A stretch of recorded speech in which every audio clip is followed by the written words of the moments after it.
के जय जोहर का नारा है,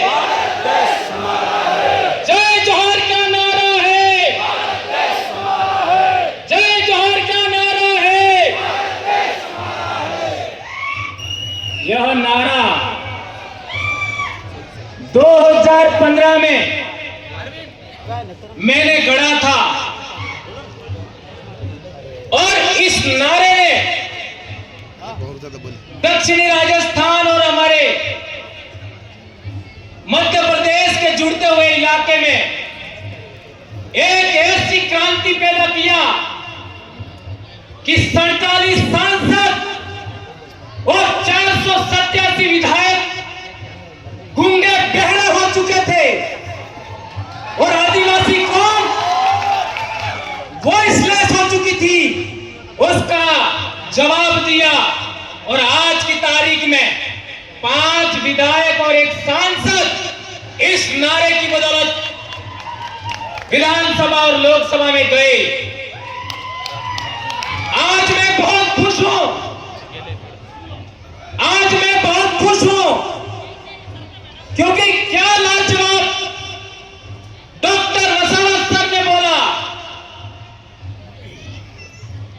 आपका राज पिपला में 5-6 साल पहले मुझे 2 बातों पर बोलने से रोका गया था कि राजनीति पर नहीं बोलना है और धर्म पर नहीं बोलना है, और मैंने वही 2 बातों पर बोला था। आज वसावत सर ने जो बोला, मेरा सीना गर्व से चौड़ा हो गया। मुझे लगा कि भंवरलाल परमार सही था, यह साबित हो गया। और मेरे भाई खराड़ी साहब ने क्या बोला, जबरदस्त, मेरे बोलने का रहा ही नहीं।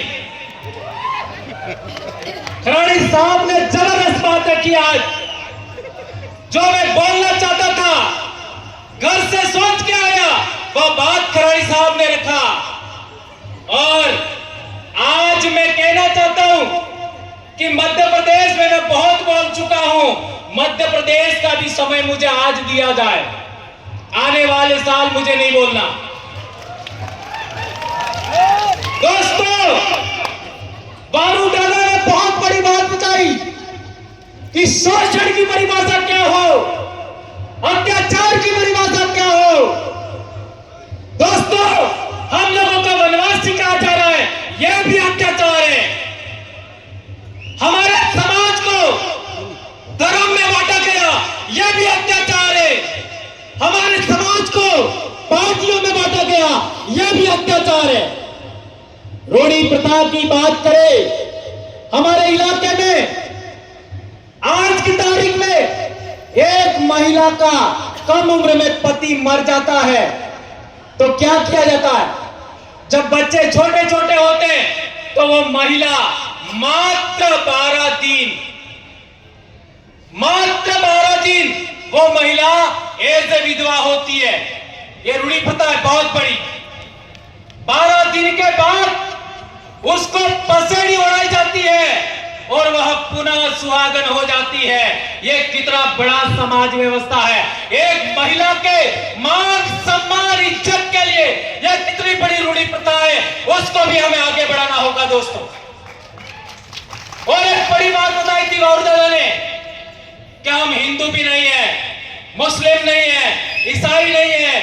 हमारे लोग कहते हैं कि हम हिंदू नहीं है, लेकिन हिंदू क्यों नहीं है कभी नहीं बताते,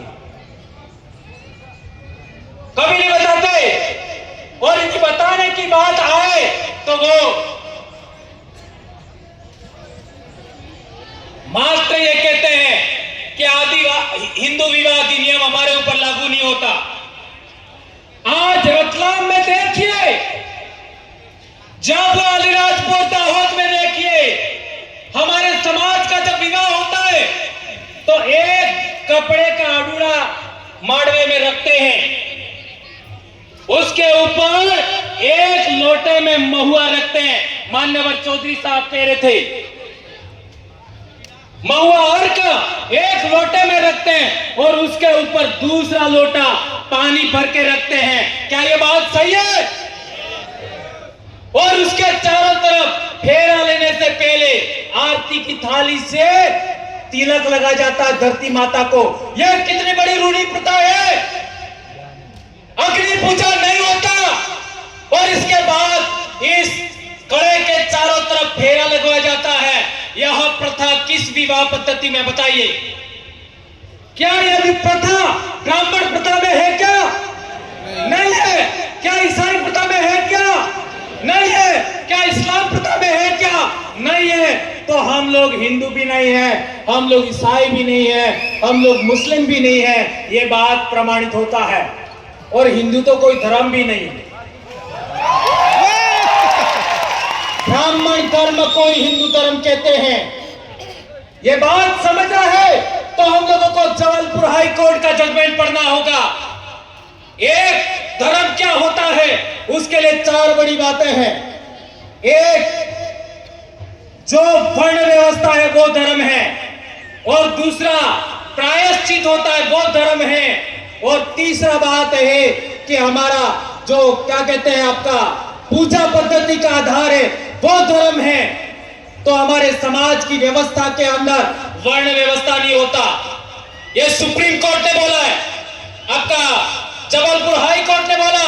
जो लोग आपका वेद से संचालित नहीं होते, जो रामायण महाभारत से संचालित नहीं होते, जो पुराण से संचालित नहीं होते, जो वर्ण व्यवस्था से संचालित नहीं होते, वे लोग अपनी रूढ़ी प्रथा से, अपने कस्टम से संचालित होते हैं। वो आदिवासी है, वो किसी भी धर्म में नहीं आते। ये जजमेंट में कहा गया है। आज तक हम लोगों को किसी ने नहीं बताया। और एक बड़ी बात, नंदा ताई, आज इनका सम्मान हुआ। नंदा ताई के जजमेंट में कहा गया है अबोरिजिन्स और शेड्यूल्ड ट्राइब, यानी शेड्यूल्ड ट्राइब का मतलब हुआ अबोरिजिन, अबोरिजिन और शेड्यूल्ड ट्राइब, और ब्रैकेट में आदिवासी लिखा है। तो जो लोग हमको वनवासी कहते हैं वो लोग कंटेम्प्ट ऑफ कोर्ट कर रहे हैं। हमें कैश किया जाना चाहिए। कौन माइका लाल इसके लिए तैयार है? हाथ ऊंचा करो। ये कंटेम्प्ट ऑफ कोर्ट का जब आपका कैश किया जाना चाहिए तो मैं मानूंगा कि नंदाबाई के साथ आपका न्याय हुआ।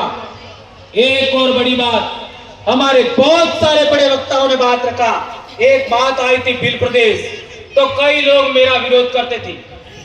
2015 में मैंने एक आपका व्हाट्सएप पर ग्रुप बना दिया बिल प्रदेश, और वो भी रेवा काठा डायरेक्टरी।